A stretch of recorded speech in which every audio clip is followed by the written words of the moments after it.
Released on October 30th, 2020, Ariana Grande's sixth album, Positions, seemed to come and go. When compared to her previous albums, Positions didn't necessarily make as big of a splash, and 3 years later, there's not as much discussion about the album when compared to the two albums that preceded it. Is Positions severely underrated, or is there a reason why it's not as talked about? Let me start off by saying that Positions was by no means a failure. The album's debut single, Positions, debuted at number 1 on the Billboard 100 and stayed in the top 10 for 17 weeks. The next single, 3435, debuted at number 8 and peaked at number 2 after its remix with Doja Cat and Megan Thee Stallion.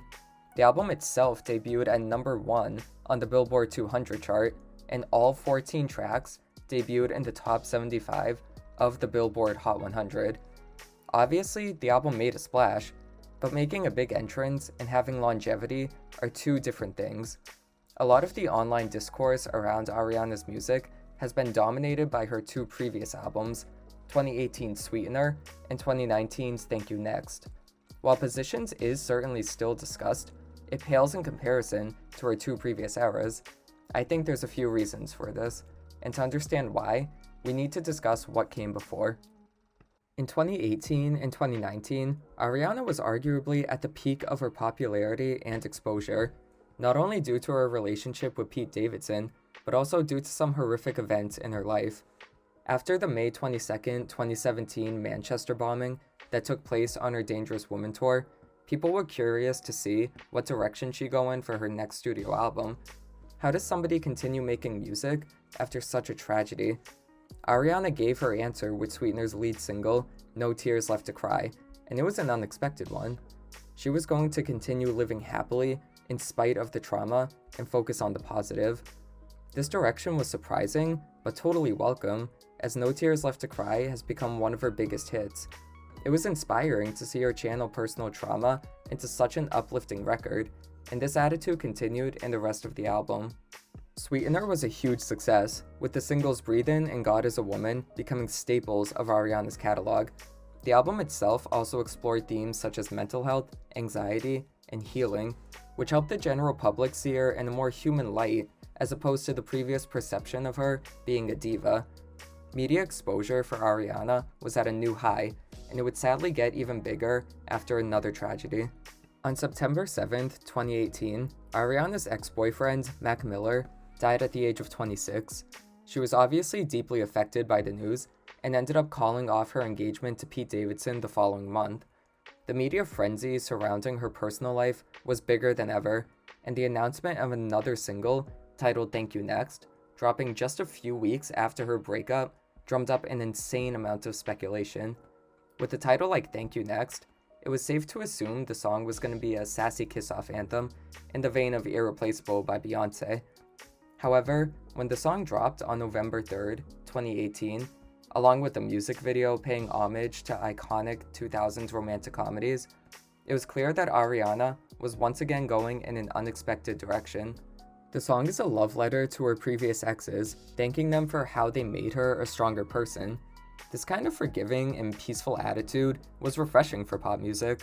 We're used to hearing vindictive and petty lyrics in songs about breakups, which I love, don't get me wrong, but Ariana decided to show a level of emotional maturity that's not so common in the genre.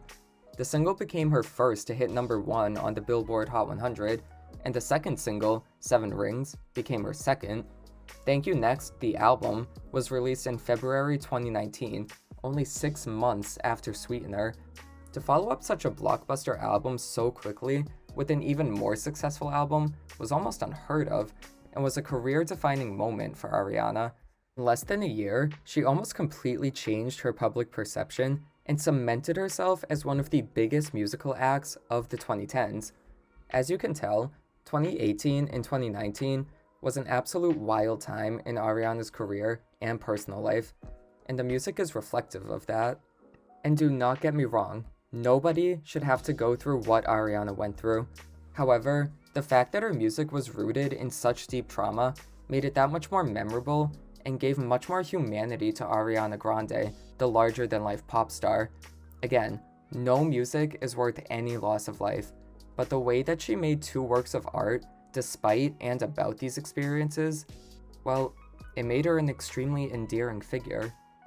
Now, I know this video is about Positions, but I think it was important to discuss these two albums since it gives context as to why Positions isn't as discussed nowadays.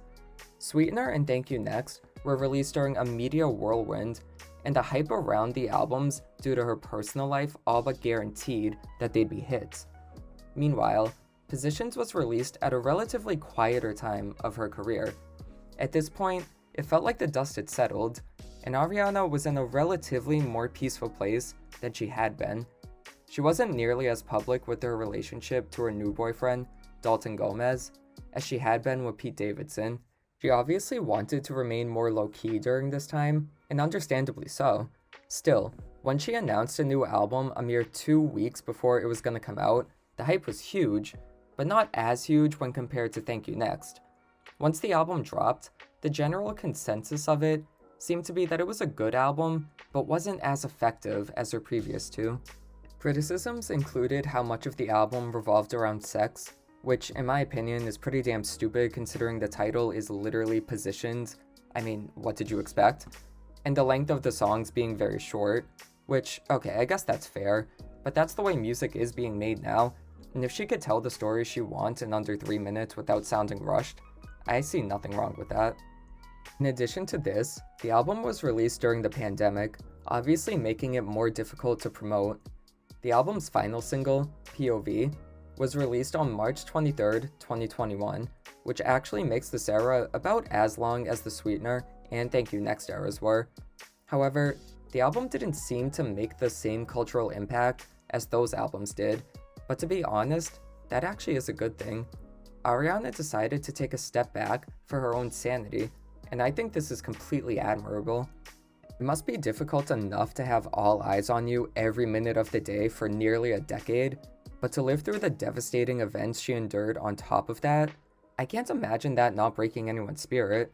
To me, Positions acts as more of an epilogue to the Sweetener Thank You Next era, as opposed to the third installment of a trilogy.